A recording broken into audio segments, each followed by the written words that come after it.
Assalamualaikum warahmatullahi wabarakatuh. Bapak, ibu, abang, kakak, adik, sahabat jamaah dimanapun berada, ma'akal tafa'afnaita, makanan yang dimakan berubah menjadi kolesterol, diabetes, jantung, gula, dan lain sebagainya. Wa malabista fa'ablaita, yang dibelikan ke pakaian, busuk, lapu, ketinggalan zaman. Wa mata saddaqta fa'amdaita, yang diwakafkan, disedekahkan, itu yang akan kekal abadi. Rumah besar hanya menjadi kenangan, lapuk, berlumut, tumbang, tinggal. Ada kelas yang dipakai para penghafal Quran, itu yang kekal abadi, mengalir pahalanya untuk kita. Hadiahkan untuk almarhumah ibu, almarhum ayah, kita dapat, orang tua pun dapat. Satu lantainya 4 kelas, totalnya 16 kelas, tempat santri belajar. Yang sekarang santri belajar di asrama. Asrama bisa dibuat kelas, tapi nanti pindahkan ke kelas semua. Mari kita support pembangunan, kirimkan semen, batu bata, kerikil, pasir, besi, dan lainnya. Berkah selalu, barakallahu fikum. Wassalamualaikum warahmatullahi wabarakatuh.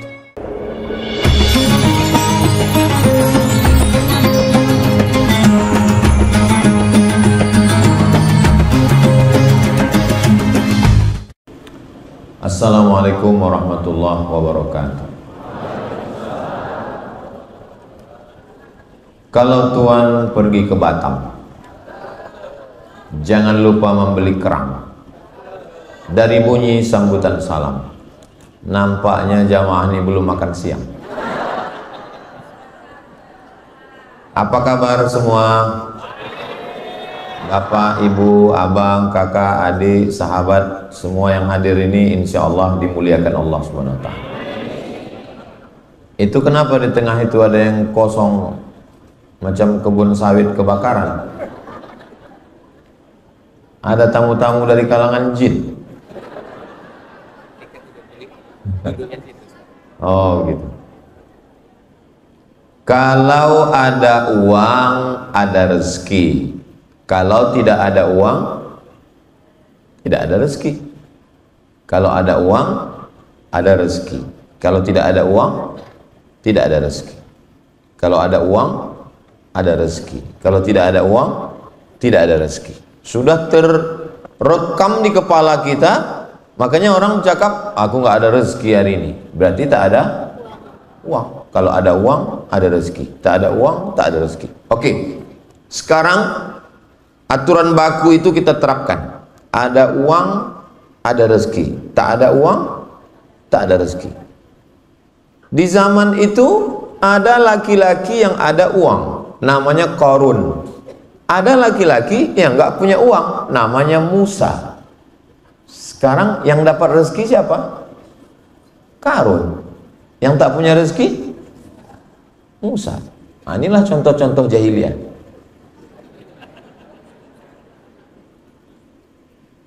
Mindset, main otak, settingan otak kita memang udah dirusak.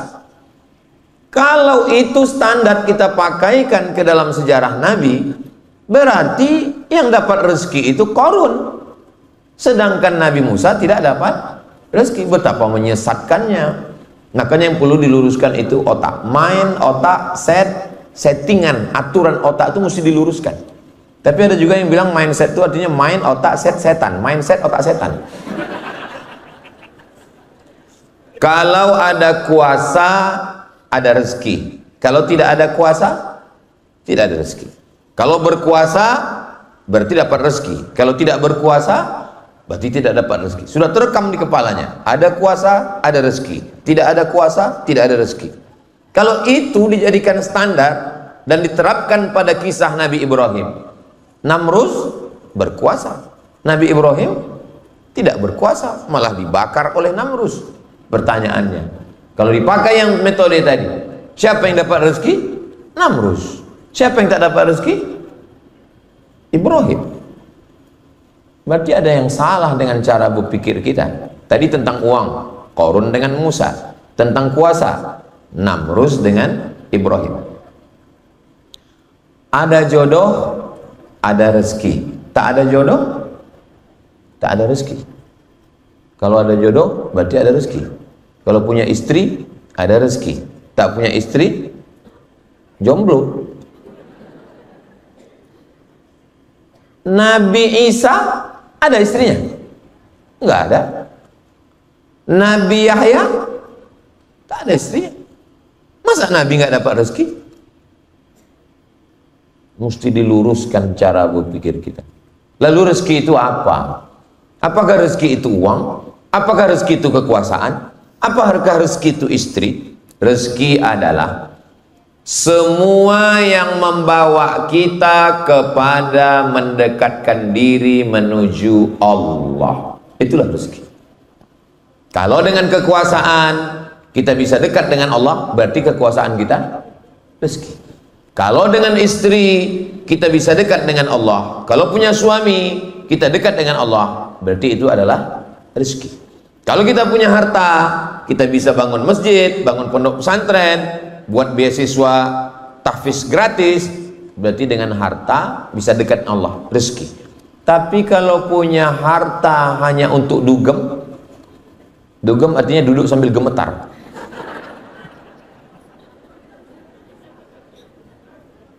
Kalau dengan punya pasangan hanya sekedar untuk mabuk bareng, itu bini kau. Iya, di mana kalian jumpa? Kami sama-sama sakau kemarin. Itu bukan rezeki. Itu apa namanya? Istidraj.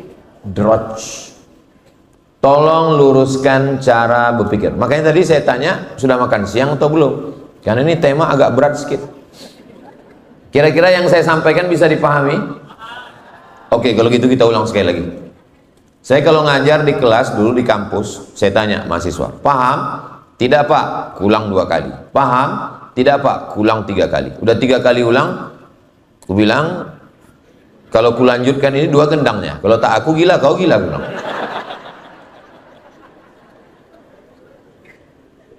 Rezeki, jodoh, anak, jabatan, harta belum tentu sebagai rezeki. Dia bisa jadi istidraj.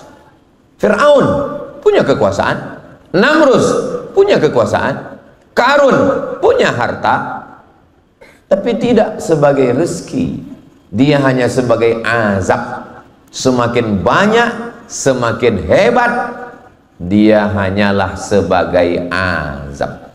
Lalu yang disebut dengan rezeki itu apa? Semua yang mendekatkan kita kepada Allah, maka itu disebut sebagai rezeki. Kira-kira udah jelas? Jamaah ini antara paham dengan takut ini kedengar. Oke, kalau begitu berapa macam rezeki itu Pak Ustadz? Rezeki ada 7. Yang bisa nyatat, catat. Yang tak bisa tak usah paksakan. Kenapa? Karena ini bisa ditonton ulang di channel Ustadz Abdul Somad Official. Subscribe, like, share, and comment. Abang host katanya saya dikasih waktu 40 menit. Jadi nanti habis 40 menit saya serahkan, baru kita lanjutkan dengan dialog. Dan yang 5 pertanyaan tadi saya tulis, nanti saya jawab satu-satu, insya Allah. Ingatkan saya lagi. Rezeki yang pertama adalah waktu. Itulah rezeki yang pertama. Kenapa rezeki yang pertama itu waktu?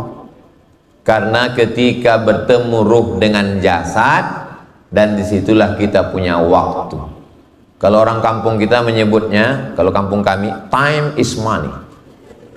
Waktu adalah uang.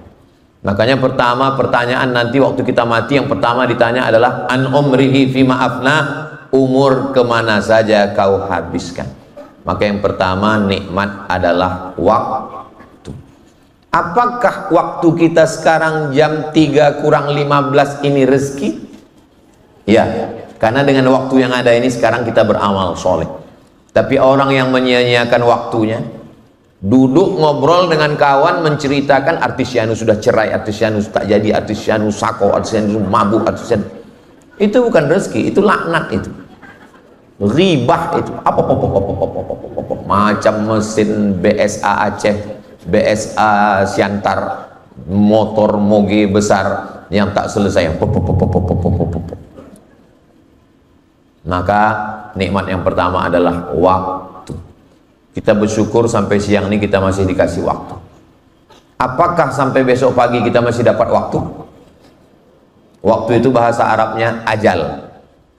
Likulli ummatin ajal. Setiap orang punya waktu. Idza jaa ajaluhum, kalau waktunya tiba, la yastakhiruna sa'atan wa la yastaqdimun. Tak bisa dimajukan, tak bisa dimundurkan. Makanya ketika orang sudah meninggal disebut, kenapa dia meninggal? Sudah sampai ajalnya. Ajal artinya waktu. Waktu tak bisa ditambah. Abdul Somad ditakdirkan meninggal tahun kira-kira 150 tahun lagi lah. Saya tidak pernah minta umur saya panjang-panjang kali, karena saya tengok orang sekarang asal lewat 40, 50, asal jumpa mulai bertanya, apa sakit kau? Aku diabetes mellitus. Kau? Aku jantung koroner. Kau? Asam urat. Kau? Asam lambung. Kau? Asam pedas. Makin bertambah umur, makin kecil suara. Mulai 60, 70, makin kecil suara. Kau pakai pepes apa? Ustadz nih kayaknya nyindir-nyindir aku nih. Kunci dengar ceramah Ustadz Somad, kuncinya satu, jangan tersinggung. Ada beberapa jamaah tersinggung, pulang, meninggal.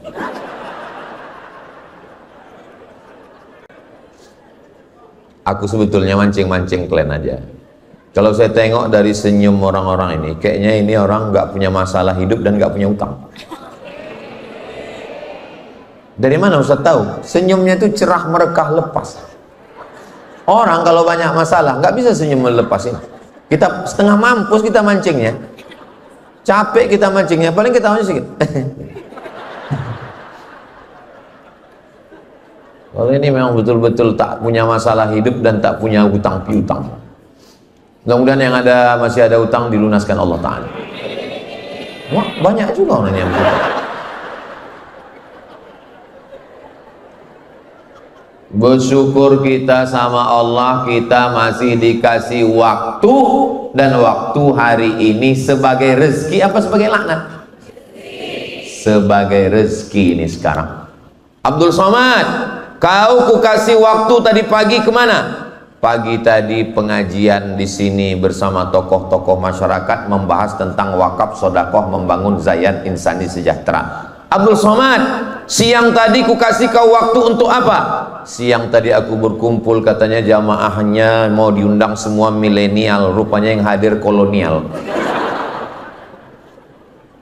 Ustaz Somad, nanti kita buat acara lebih 1000 orang, anak muda semua, katanya. Pas ku tengok tua-tua orang. Bilang sama penitia, itu banyak orang tua. Aku tengok, itu bukan orang tua Ustaz, itu adalah anak muda yang terjebak di tubuh yang tua. Ini semua yang hadirnya anak-anak muda sudah. Alah, dibilang anak muda nggak mau tepuk tangan. Semua yang hadir ini adalah anak-anak muda karena semangatnya muda. Allahu Akbar. Orang tua memang gitu bunyi takbirnya. Nah, betapa banyak orang kalau sudah sampai masanya tak ada lagi waktu. Kapan itu? Di ruang ICU. Apa pula kalian bilang ICU? Memang ICU tulisan di situ. Siapa yang bilang itu ICU? Bohong. ICU tulisannya. Bohong. Kenapa ditulis di situ ICU? Karena memang ruangan itu hanya bisa dilihat dari luar, dari dalam keluar tak bisa. Judulnya kalau bahasa kampung kita, ICU you don't see me. Aku ison delok sampean, sampean ora ison delok aku. Saudaraku yang dimuliakan Allah Subhanahu wa taala, bersyukur kita masih punya waktu. Waktu saya untuk Medan, Sumatera Utara 1 tahun 4 hari. Saya datang ke Sumatera Utara ini hanya 4 hari. Datang hari Jumat, hari ini hari Sabtu, besok hari Ahad, hari Senin saya pulang. Saya di Sumatera Utara ini cuma 3 malam. Malam Sabtu, malam Ahad, malam Senin. Habis itu saya pulang ke Riau, nanti hari Jumat keluar lagi ke Kalimantan, nanti keluar lagi. Selama masih ada waktu, jangan pernah kosong untuk kebaikan. Fa idza faragta fansab wa ila rabbika farghab. Nikmat yang pertama, rezeki yang pertama adalah waktu. Yang kedua, rezeki yang kedua adalah iman. La ilaha illallah Muhammadur Rasulullah sallallahu alaihi wasallam. Apakah semua orang dapat rezeki iman? Innaka lan tahdi man ahbabta, kau tidak bisa memberikan hidayah kepada orang yang kau sayangi, kau cintai. Walakinnallaha yahdi man yasha. Allah memberikan hidayah kepada siapa yang Dia kehendaki.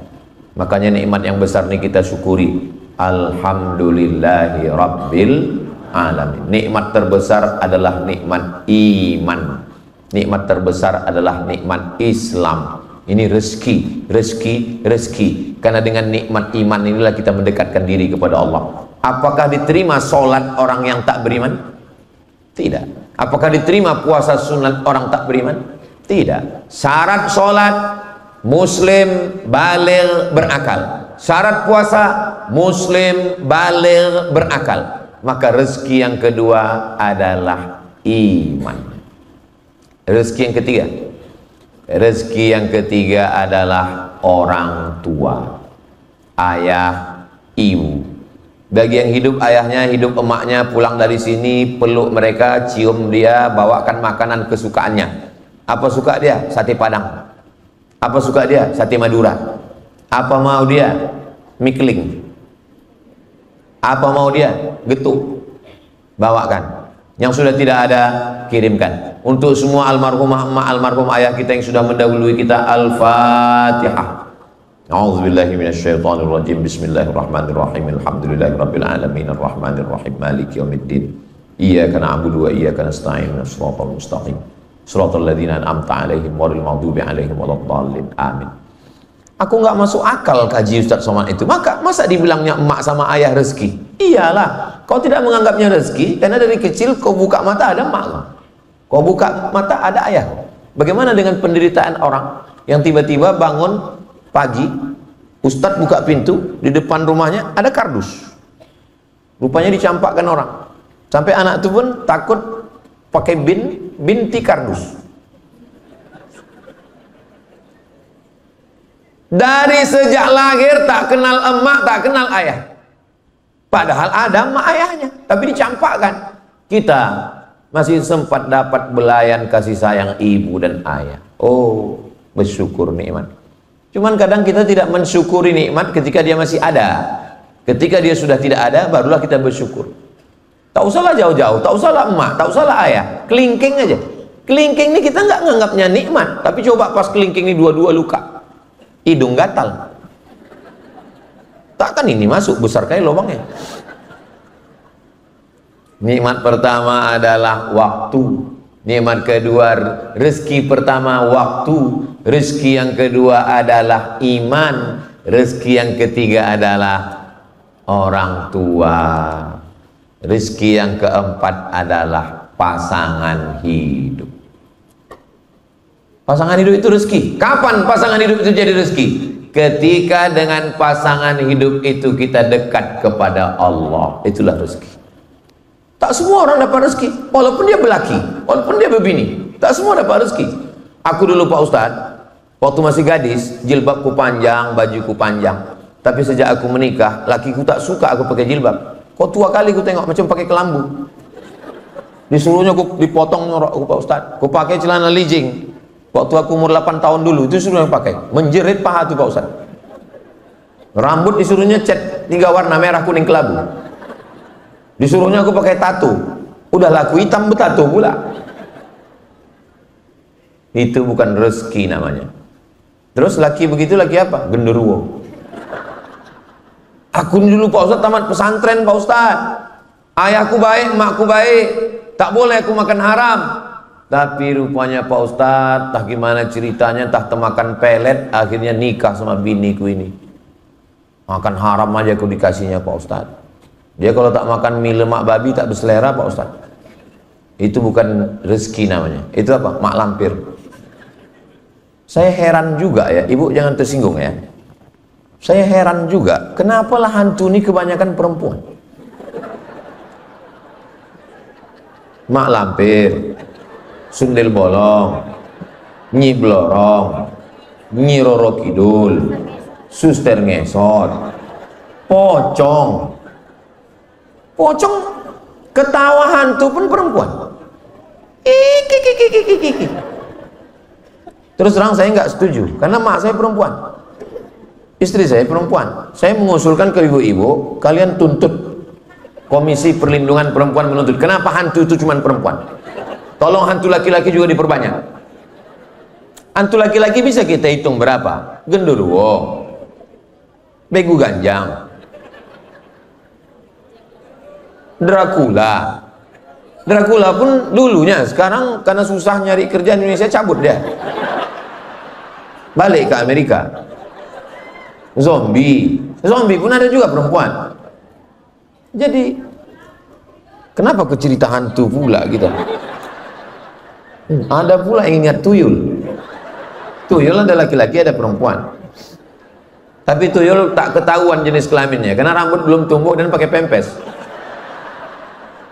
Jangan sampai kalian pulang acara ini ditanya orang, ikut kalian acara sama Ustaz Somad? Iya. Apalah kesimpulannya? Entah hantu-hantu aja cerita dia. Rezeki yang pertama waktu, rezeki yang kedua iman, rezeki yang ketiga orang tua, rezeki yang keempat pasangan hidup. Aku Pak Ustadz nggak nyaman kali aku dengan biniku ini. Kenapa? Setiap aku pulang ditanyanya, abang tinggal di hotel mana, hotel syariah apa konvensional? Baju koko yang ku masukkan ke koper kemarin sudah dipakai sholat atau tidak? Kain panjang yang kemarin sudah dipakai sembahyang atau tidak? Itu kolor diganti sehari berapa kali? Duit SPPD, uang tunjangan, uang sipak, uang sundul, gaji dipakai kemana? Kunci motor mana? Pulang sama siapa? Jalan jam berapa? Itu bukan istri, itu sekunder. Kalau ada bapak yang punya istri bertanya kau pulang jam berapa, duit kemana, gaji kemana, itu bukan istri, itu adalah bidadari surga yang dikirim Allah SWT. Pulang dari sini jangan panggil dia istriku, panggil dia oh my angel. Kau adalah malaikat yang menyelamatkan aku. Saya Pak Ustadz kalimatnya udah lama saya siapkan, cuman orangnya belum jumpa. Mudah-mudahan yang belum ketemu jodoh dijumpakan dengan istri yang solihah-solihah. Mak kuat kali amin ya.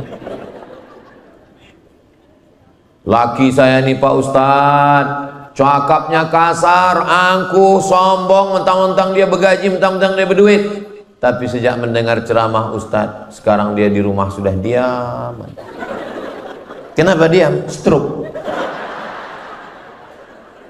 Ya Allah, mudah-mudahan yang sakit-sakit diangkat penyakitnya.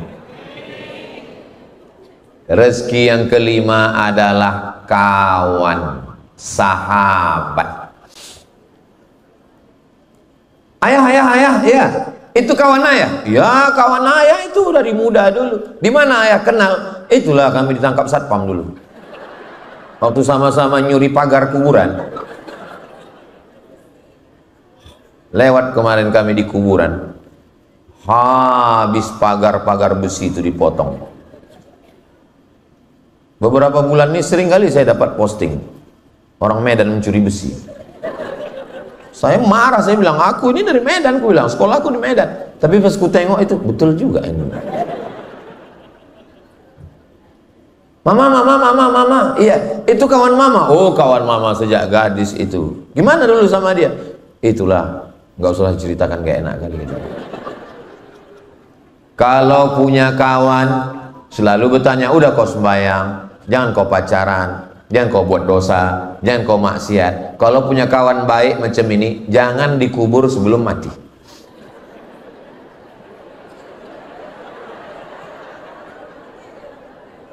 Saya alhamdulillah dalam perjalanan hidup saya ini, saya punya kawan-kawan the best yang luar biasa.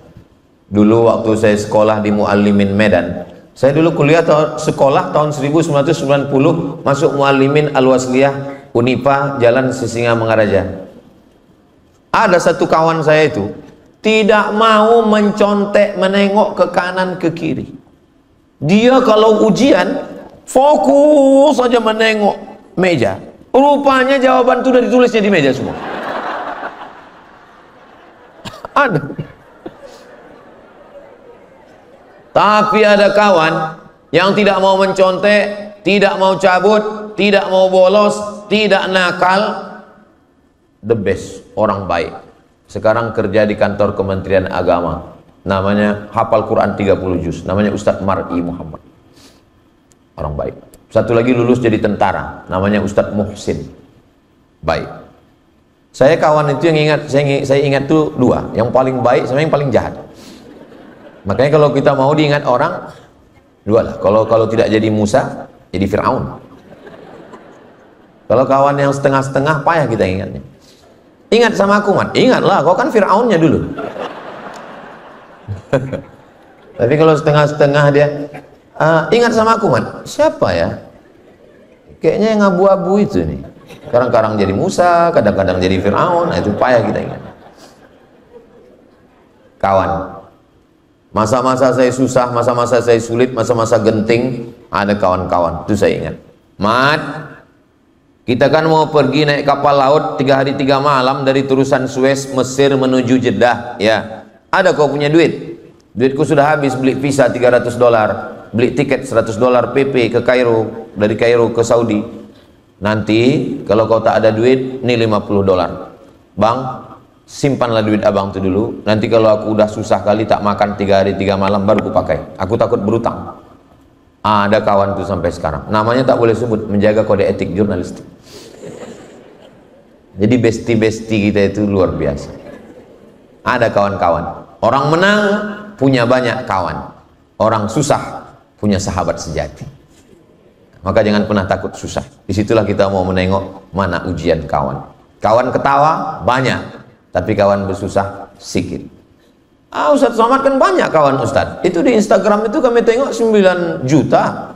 Maksudnya yang belum follow-follow. Itu kawan-kawan di medsos itu nggak bisa kali kita yakini. Itu 9 juta itu setengahnya buzzer itu.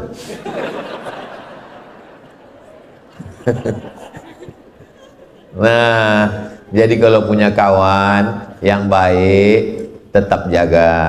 Kenapa susah mencari kawan yang baik di zaman sekarang? Kira-kira betul tak betul? Ngaku semua orang.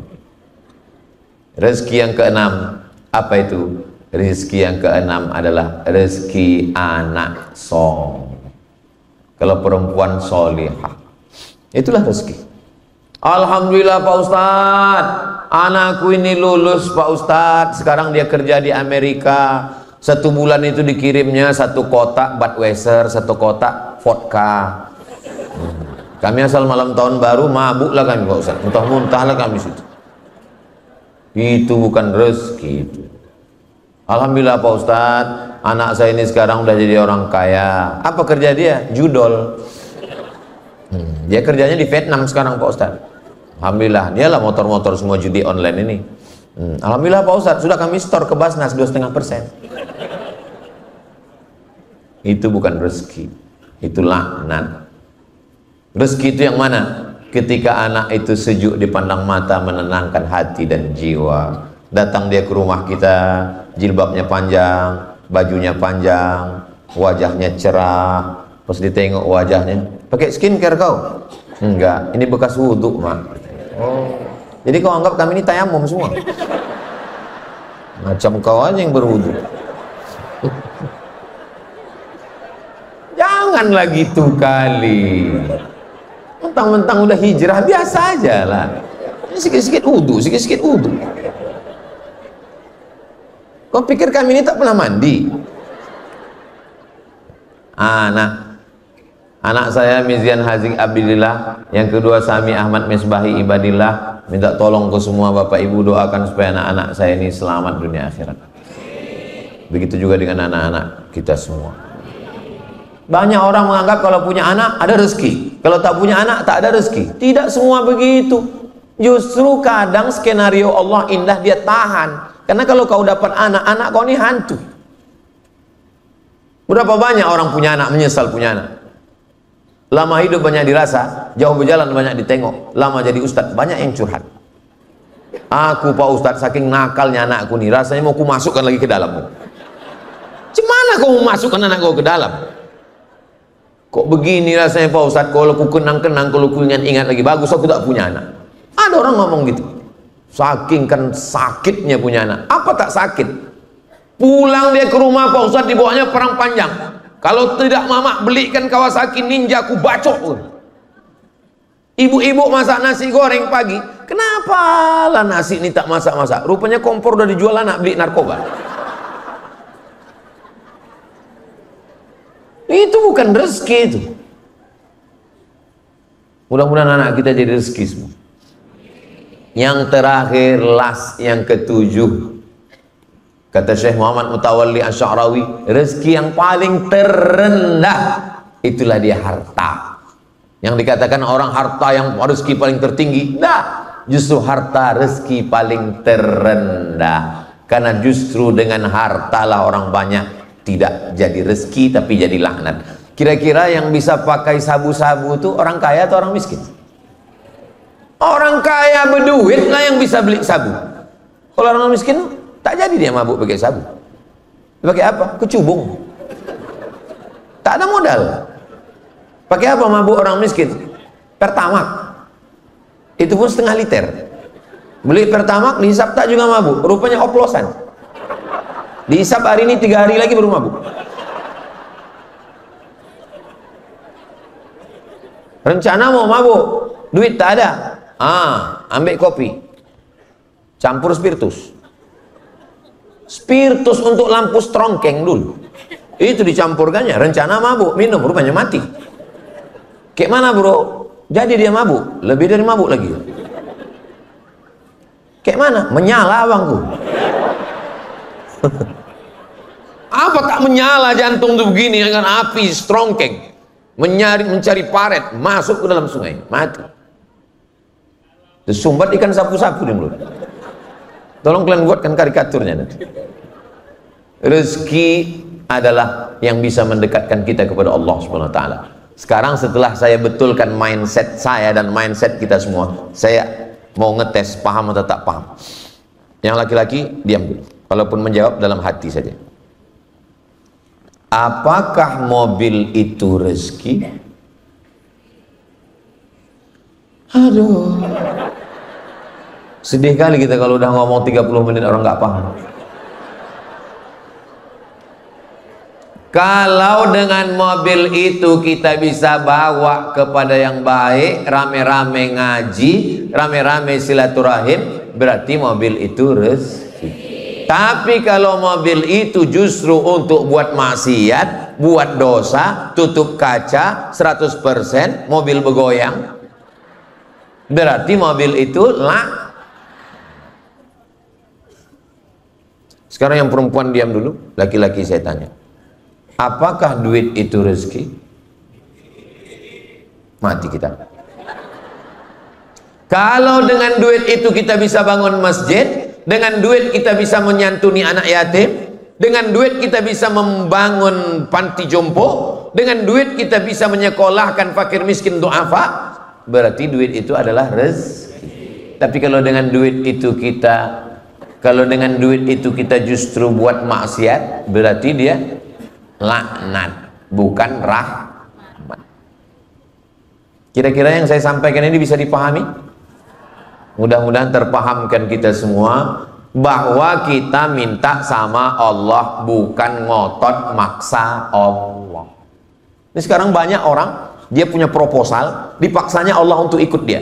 Ya Allah, nikah adalah rezeki, jodoh adalah rezeki, maka ini rezeki bagiku. Kalau memang dia belum ada jodoh, jadikan aku jodohnya. Kalau jodohnya sudah ada, matikan jodohnya. Apa ini? Hubungan kita dengan Allah itu bukan antara bawahan dengan atasan. Hubungan kita dengan Allah bukan antara karyawan dengan direktur perusahaan. Hubungan kita dengan Allah itu minta, ya Allah, kalau memang dia ini rezeki bagiku, bisa menolong imanku, maka pertemukanlah kami. Tapi kalau tidak, jumpakan juga lah ya Allah. Aku yakin rencanamu jauh lebih indah. Aku yakin rencanamu jauh lebih indah.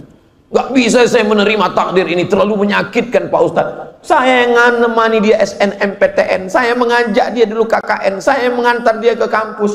Tapi pas giliran walimahnya Pak Ustadz dengan orang lain Pak Ustadz. Kuatkan imanmu, yakinkan bahwa Allah punya rencana yang lebih indah. Datang ke hotel, kalau kebetulan diundang. Kalau tidak jangan. Naik ke atas, ucapkan barakallah lakuma wa baraka alaikuma wa jama'a bainakuma fi khair. Tunjukkan kau hebat. Kalau mau nangis, nanti selesai dari sini pergi kau ke Belawan. Udah agak-agak dekat-dekat laut itu nangis lah kau sudah. Jangan kau nangis depan orang. Apalagi kau buat video, kau upload pula di komen orang lah, mampus lah kau ya.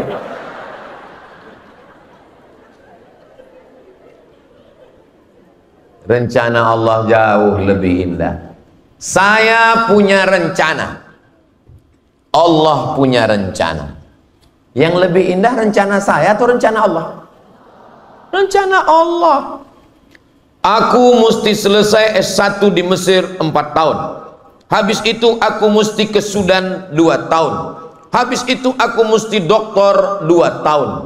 8 tahun aku mesti doktor. Berarti aku pulang sebelum 30 tahun sudah doktor.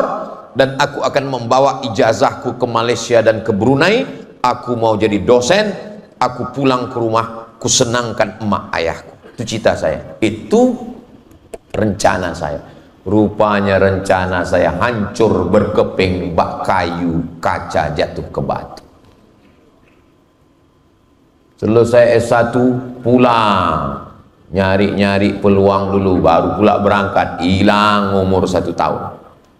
Selesai S2 pulang, ikut tes CPNS di Jakarta, ikut tes seleksi berkas, lulus. Bahasa Arab lulus, bahasa Inggris lulus, potensi akademik lulus, tinggal 2 orang wawancara. Pas giliran 2 orang itu, saya 1 anak UIN, alumni. Itulah satu-satunya harapan aku mau jadi dosen supaya bisa kusenangkan emakku. Pas di Kampung Melayu, sedang saya naik metro mini, datang WA dari kawan, "Mat, kau tak lulus." Lembut rasanya aspal Kampung Melayu itu saya bilang.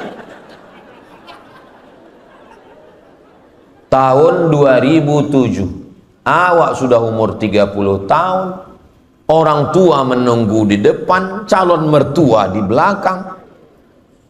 Hancur mimpi-mimpi saya itu. Tuhan itu antara-antara muncul, kadang-kadang hilang signal itu. Berat memang. Apa kata almarhumah mak nih? Baliklah kau ke Pekanbaru. Tak usah kau lagi di Jakarta, apa lagi yang kau harapkan? Tes PNS pun kau tak lulus. Iya lama. Bulan Ramadan, bulan Agustus pulang saya ke Pekanbaru. Agustus, September, keluar informasi di Riau Pos. Tes PNS UIN Suska. Ikut aku mak, ikut. Mana tahu rezeki kau. Ikut tes, lulus, jadi dosen, mengajar PNS. Ceramah, masuk hutan, keluar hutan, diupload, diusir orang, viral. LC dapat, MA dapat, doktor dapat, profesor dapat, di Brunei guru besar, di Malaysia pun dapat, keliling pun dapat. Baru saya yang sekarang baru saya bisa berkata, rupanya rencana Allah jauh lebih indah. Tapi bisa ngomong gitu kan sekarang. Coba waktu di Kampung Melayu dulu. Waktu pas dapat itu, bisa saya mengatakan rencana Allah jauh lebih indah. Kadang lama saya merenung, kenapa nasib itu macam kapal di tengah ombak, angin puting beliung, karangnya tajam, jatuh, pecah, berkeping. Sengaja dibuat Allah nasib saya seperti itu, supaya kalau ada orang yang curhat ke saya, mudah saya menjawab. Sengaja dibuat Allah hidup saya itu berkeping-keping, berkecai. Supaya apa? Supaya kalau ada orang yang curhat, aku susah kali Pak Ustadz. Alah susah kau tuh upil-upilku aja ya. Gak ada apa-apanya dibanding. Dulu waktu saya kecil, saya buka juz amma terjemah itu. Mak. Ada namaku di sini, Mak. Allahus Somad. Ini, Mak. Apa artinya kata mak saya? Allahus Somad, Allah tempat bergantung. Apa maksudnya, Mak? Iya, orang bergantung sama kau nanti gitu. Betul lah memang. Setiap Rabu subuh saya ngaji Riyadhus Shalihin. Asal habis itu banyak kali orang bergantung-gantung. Ada yang cerita lakinya gila, ada yang cerita bininya hantu, ada yang macam-macam bergantung. Betul cakap mak saya dulu. Nanti orang bergantung sama kau. Allahus Somad, Abdus Somad. Kok tahu begitu minta nama Abdul Rahim aja saya dulu. Kalau aku tengok jamku udah 40 menit, Bang.